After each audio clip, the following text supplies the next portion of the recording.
on their personal wealth planning strategies. Everything from investment management, to credit, to private banking, to tax strategies, Neecee, succession Lexy, planning. lighting up And the so we're going screen. to talk today and focus Digital on magic business like you've owners and never women seen. business owners and some of the From the stage to the mic, she's bringing the heat.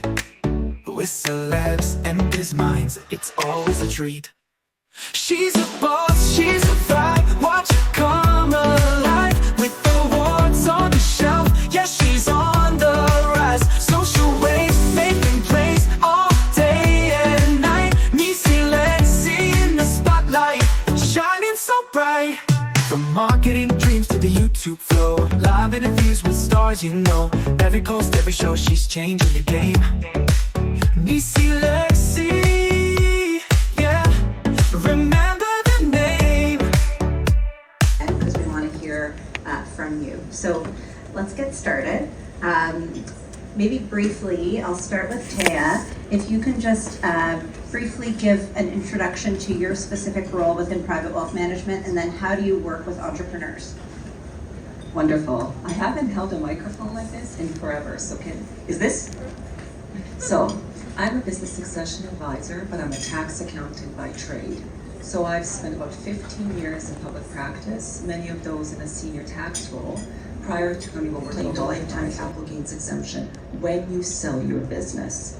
Now, in order to be able to claim that, you have to be set up correctly. So again, if you have all this cash sitting inside of your entity, you can't claim it. But if you found a purification vehicle, like a holding company or a family trust, which we can talk about later, then you have seamless mechanics to get you where you want to be.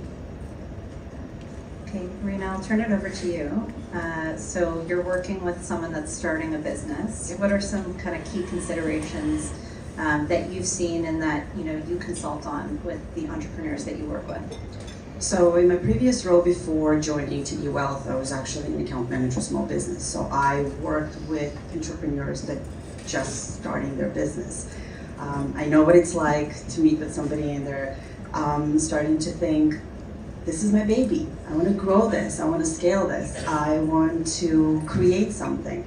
So walking them through the whole process of creating this entity and creating this business. There were two very important things that I used to tell all the business entrepreneurs that I would encounter. When you're starting a business, don't be afraid to ask advice. Your business is going to be as strong as your accountant. You need to have a strong accountant. You need to have a strong lawyer to help you out with, but you also need to have a good banker that will be by your side and help you understand what can the bank offer when it comes to the business. How can they lend a hand when to grow your business, to start your business.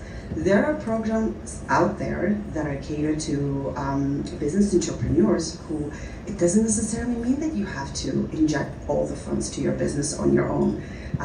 You can rely on the bank, but it's okay to ask questions. It's okay to ask for advice. It's okay to see what's out there.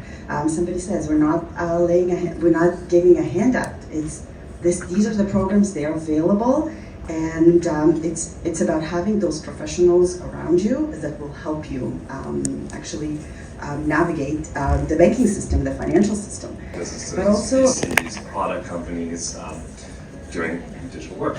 And so when I was thinking of this presentation, I was like, how can I provide some value to everyone here when it comes to the business side of product and technology? And so I was just kind of thought about some of the pitfalls that we've seen, some of the mistakes we've made over 15 years, 10, 15 years, which is many, and some of the excellent companies that we've seen that have launched products, some companies that have kind of fallen flat a little bit.